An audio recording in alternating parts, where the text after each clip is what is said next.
9 Eastern. All right, happening now. Student survivors from the Stoneman Douglas High School rallying at the Florida State Capitol. They're trying to put pressure on lawmakers to take some action on gun control. Republican State Representative Matt Caldwell joins me right now. Representative, thanks so much for being with us. We really appreciate your time. Overnight, you voted against debating. You voted against allowing for the debate on a bill that would ban assault weapons and high-capacity magazines. Why did you vote against having that debate?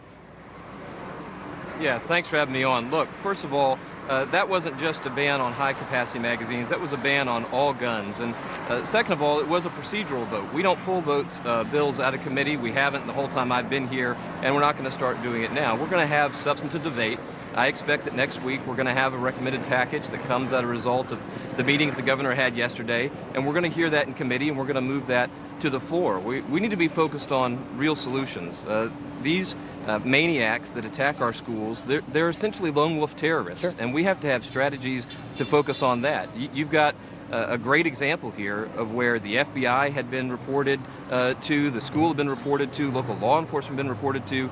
They did not communicate effectively. They did not understand that this guy was a real threat. And if we're going to solve this problem, we're going to have to focus on that side of the equation. Well, taking away people's Second Amendment rights aren't going to do that.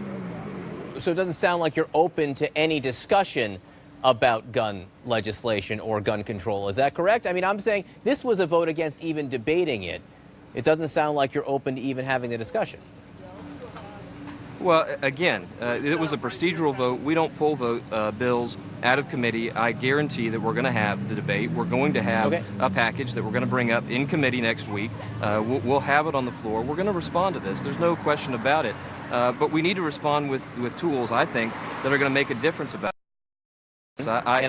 We know for a fact that these schools get targeted because they're gun-free zones. 95% plus of these attacks.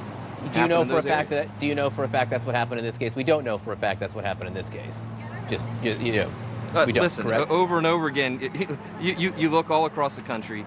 These maniacs, they plan, they plot, they practice, they know what they want to do and what they want to achieve, and they choose targets that are soft targets. You just said, and again, we're just having this discussion here. You said we know for a fact that these schools are targeted. We don't know, in fact, that this school was targeted because it was a gun-free zone. It appears it was targeted because this student went there. These students from the Stoneman Douglas High School, you know, I'm sure you see them all around you right now. I think they're behind you as we speak, and they are passionate. They are hurting so much. I just want to play for you how they reacted. One reacted overnight to your vote. The next death of someone with an assault rifle here in Florida is going to be on them.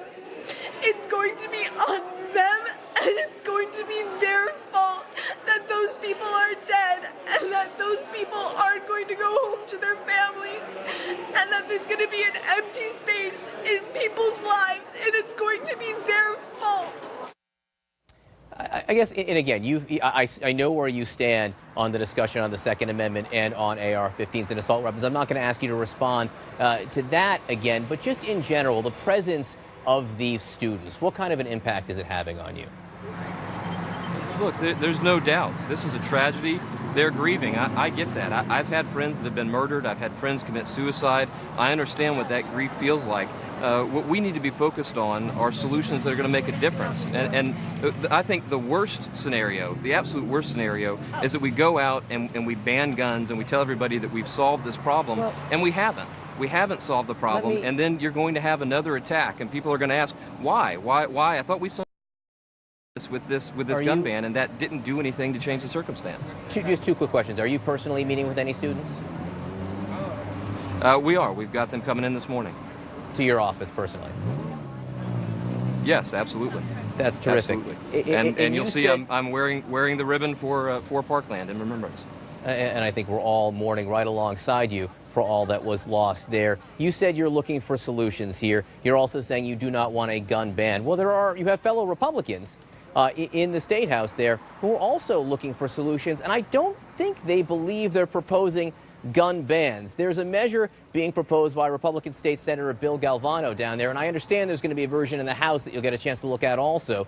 Some of the things it's calling for is raising the minimum age for buying rifles or assault rifles to 21. It's at 18 right now. Instituting waiting periods for rifle purchases, which don't exist in Florida now. Banning bump stocks, which is something the president wants to do. And also discussing the possibility of gun violence restraining orders. Again, I think the Republicans proposing this right now don't believe these are bans on guns. Are any of these measures something that you could personally, could you support these? Yeah, we absolutely, as a state, get to decide what the age of majority is, and a discussion about 18 or 21 is something I'm absolutely willing to talk about. And what is the age to be responsibly owning a gun? But that's a strong contrast to where you started this discussion, talking about a bill that essentially would have banned all guns. That's the totally wrong way to come at this, and that's why I say we're going to have a real discussion. We're going to have this debate. We're going to bring it up in committee, I expect next week, and then we're going to bring it to the floor, and we're going to talk about things that we think are going to actually make a difference. And part of that includes, as you said, maybe these violence restraining orders, making sure that the different law enforcement agencies are talking to each other, actually communicating about the real threats are.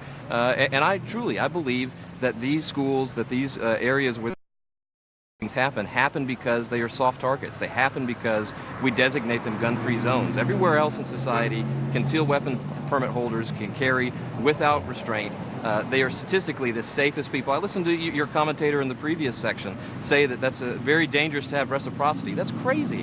The stats bear this out.